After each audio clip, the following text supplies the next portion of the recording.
Vidéo numéro 13. Vérité éternelle ou provisoire? Bonjour à tous.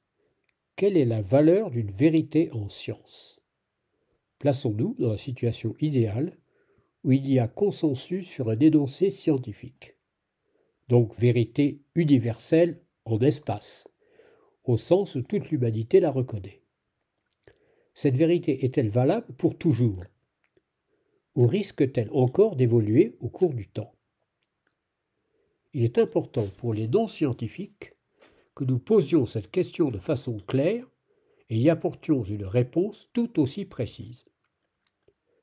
On entend parfois dire « il faut croire en la science » et beaucoup trop de jeunes n'y croient plus. Dans une telle phrase, il y a deux absurdités. On parle de la science comme si une autorité suprême détenait la vérité scientifique avec un grand V, et on associe science et croyance alors que les deux mots sont incompatibles. En réalité, les vérités, même reconnues par tous, sont provisoires en science comme ailleurs, à l'exception d'un très petit nombre d'entre elles, en mathématiques notamment. J'aimerais revenir à ce sujet sur quelques inepties qu'on entend parfois dire à propos des mathématiques. Par exemple, la phrase 2 plus 2 égale 4 ne risque pas de devenir fausse, ni demain matin, ni dans 10 000 ans.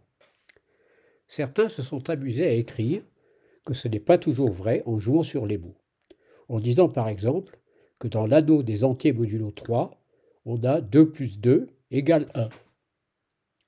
On oublie volontairement de vous dire que dans cet anneau, 1 égale 4.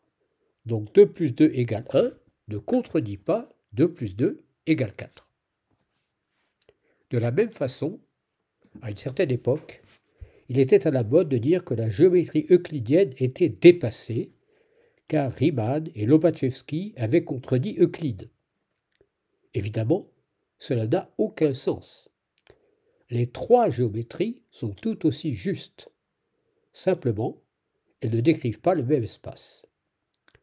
Sauf erreur de calcul ou de raisonnement, il n'y a pas en mathématiques de théorie fausse ou mauvaise.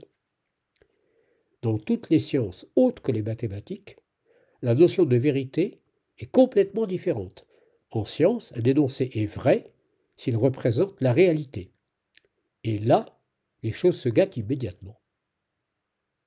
En effet, qu'est-ce que la réalité? Cette notion n'est pas définie. Même en physique, où ce serait le plus simple.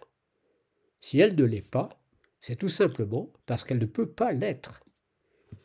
Et bien pire, puisque la réalité s'appréhende à l'aide de mesures ou de projections telles que photographie, enregistrement et autres repérages, elle peut évoluer au fur et à mesure des découvertes.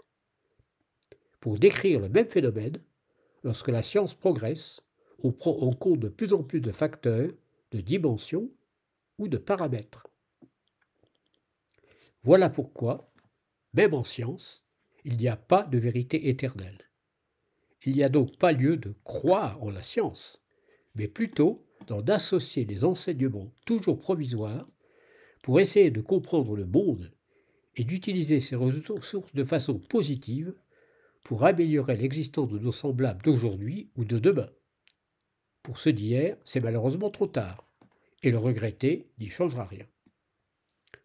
Les bonnes résolutions pour 2023 pourraient donc être apprendre, comprendre, s'adapter pour profiter au mieux de ce monde qui ne sera jamais idéal pour personne, car la notion même de perfection est complètement subjective, tout aussi subjective que celle de vérité.